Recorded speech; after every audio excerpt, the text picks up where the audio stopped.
Welcome to another edition of the Madison View. My name is Ralph Scott. Well, remember how I told you I would always try to make sure I discuss whenever I agree with the left or the right.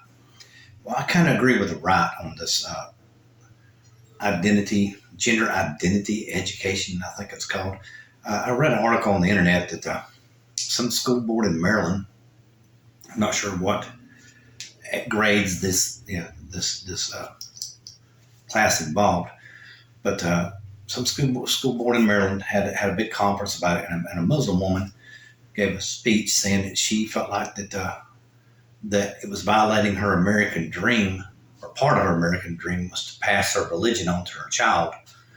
Because she was going by the Constitution, it's guaranteed freedom of religion. She wanted to pass her Constitution to her religious belief to her child. So, and when she said that, supposedly a Democratic member of the school board stood up and said that you just need to quit being awkward or backwards, and your kid's going to be taught science and evolution. We'll talk evolution whether you like it or not. Basically, is what it comes down to. But and see, now this is where the classic argument between left and right is where our country's at right now. It's been there for a very long period of time, and it's been mainly over sexuality. Everybody can say what they want to, but it's been mainly over sexuality. I agree with the right because what the woman wanted was she wanted to be able to opt her children out of the class, and the Maryland School Board said she couldn't. So this is where, like I'm telling you, for the abortion ban, the religious right is opposing the will on the left. Well, with shoving evolution down somebody's throat, the left is shoving their religious view down the right wing's throat. So see, both people need to compromise at this point. The class, if it is taught in school, should be optional, because gender identity, from the way I understand it, is a relatively new psychological concept. I'm not saying people haven't thought about it for years, but I'm talking about just a psychological concept where it's debated and being researched and being kind of vetted out to see if it's any good or not. But it's still subjective. The way I read the definition of it, gender identity is a subjective feeling. It's how you feel. So it has no scientific basis, because feelings, you can't base your feelings on scientific evidence. There's nothing empirical about feelings. You just feel it. There's no reason. Half the time feelings are irrational. Half the time they're wrong. Half the time they're right. Sometimes feelings are something that we cannot rationally explain by science. So therefore, I agree with the right on that. That class should be optional because it is just a theory. Gender identity is just a theory. It's based on a feeling, which everyone knows scientifically that is irrational or neither measurable, or how could you put it? There could be no measurement standard based in order to make a logical decision on, because it's emotions, and emotions are not logical. Okay, now. So that, like I said, that's where I agree with them. But see, another major thing that I see about, I'm reading this, off and on. Like I said, this is one of the major debates right now.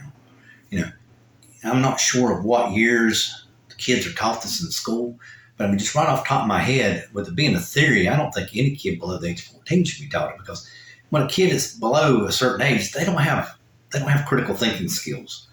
Their head is empty; it's being filled up. There's no filters in there yet. I don't know if gender identity should be taught in school, period. But if it is, it should be an optional class, because it is a theory. It is not measured scientifically. There is no scientific evidence that it is, thoroughly vetted and proof of it. Because just by reading the definition, it's a feeling. It's illogical. It's an emotion. So that's the major reason why I would say no, it shouldn't be taught in school before the age of 18, because in my opinion, because something that's controversial with sexuality, which is very controversial, should be taught in a university. It should not be taught before the age of 14, in my opinion. But ideally, I haven't read a whole lot on it and everything. Ideally, in my opinion, it should be taught in college, because we're not really sure about sexuality just yet. We're really kind of delving off on this, delving off into this area. It's a brand new psychological uh, area. I mean, there's been a lot of proven scientific fact that, a man or a woman or a person could be born with genitalia that's different than their brain. I mean, that's pretty much proven.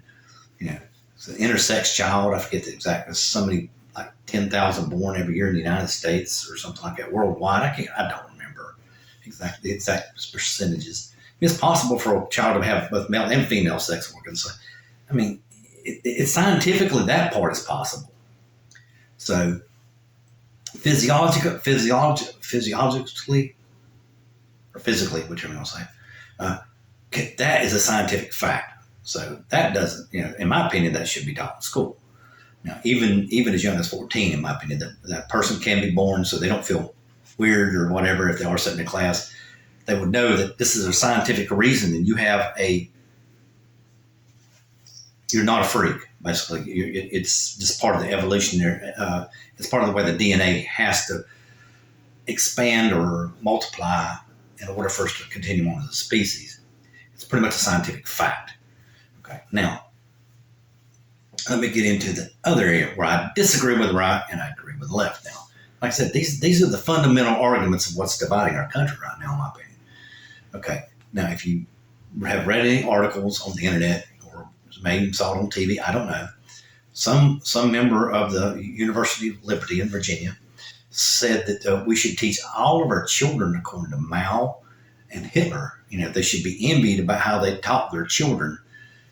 So that pretty much is kind of, I don't know what's that word, underlines the emphasis that I'm making about religion. Religion has an authoritarian tilt to it, or tinge, whatever you want, how you want to say it. Every society that goes to a religious system of government becomes more authoritarian. And that right there is proof positive. When a religious man who sits there and supposedly says you're supposed to love one another, you're supposed to forgive and forget, all this stuff, well, Nazi ideology, what they taught those kids in schools is they were the superior species to everyone. They taught them in school that. So therefore, what he wants to do is teach our children that they're the superior species. I mean, I don't understand. This got me baffled. What are you thinking when you're saying something like that? Do you want our children to grow up to become an authoritarian believer in authoritarianism? Do you want the Constitution dissolved? Which is what it sounds like to me. Why would you even say something like that? To me, that is so illogical that I don't understand how anyone could sit up there and say, after a man of that stature in the religious right comes out and says that we should teach our children just like Nazis, how someone of that stature can sit up there and say they believe in freedom and they believe in liberty. I mean, the name of their university should be erased right off the front. It should just be University of Religious People. Because liberty does not belong anywhere in the definition of that university. Because that is not liberty. When you teach someone to be an authoritarian, which is what that school did, which is what the Nazis did. They programmed their children right from birth that they were the superior species. Everyone should bow down to them, or they should conquer everyone if they disagreed with them. So, and it just, to me, my mind it almost short-circuited when I read it, but also, again, like I said, it gave me my affirmation that I've always saw, and I'm hoping that someone else can see it besides me. This is not an irrational conclusion that I have drawn. I think it's pretty factual, and it's painted, for any, like if you picture my thoughts on, how I'm trying to paint a picture of it for everyone to see. There's very few brushstrokes left on the canvas to paint the picture that a theocracy is the next step to authoritarianism in the United States. It'd be dissolving of the Constitution, dissolving of liberty. I mean, everything that you can think of. It would just be I said, to me, I cannot even understand why anyone would vote for a person who leans to the right that dramatically to be in office. I just don't understand it. I don't, and then sit there and say that you're a patriot and you believe in liberty and you believe in freedom, and it just baffles. It just baffles me how you can be sucked down that pipe or sucked down that hole, or brought into that fold of thinking. My mind is just like, wow. And I'm gonna keep on painting that picture very dramatically because I just don't think it can be said enough, and I need to preach it very often. Because right now, in my opinion, the Christians have missed the basic fundamental, or the first lesson of Christianity, in my opinion. Which was Jesus Christ. The Israelis thought, the Jews thought that that a king was going to be born to them, and he would take them away from Rome's rule, and he would rule over Israel. Well, he didn't. He did not assume a position of power in the government. And like I said, it's like that basic principle of Christianity just get thrown out by the right-wing Christians because they think the church should be in charge of the government. If that is so, then Jesus would have taken over Rome when he was born. And like I said, you're missing the basic principle of Christianity because you're religious. And I still feel that way. Religion is very subjective, and it's very dangerous. Religion is just that, it's religion. Anyway, let me get off that now and get into Federalist Paper number 54. Okay, they were discussing slavery in Federalist Paper 54. Not the good side or the bad side, but both sides. They were discussing the of keeping the people enslaved, or keeping the slaves enslaved, or letting them go. They were discussing if they let them go, what they would do. Which basically they think that they thought that they should give them full liberty. But we all know how that worked out in the end. So, and they had to ratify the Constitution, or we wouldn't be where we're at today. Like I said, this country is not perfect, and we've got a lot of flaws, and we still got to work on a lot of flaws. But have you ever known anything that a human does, or a human being, that isn't flawed? Just pray, and hopefully we can overcome it all. Thank you very much. Good night.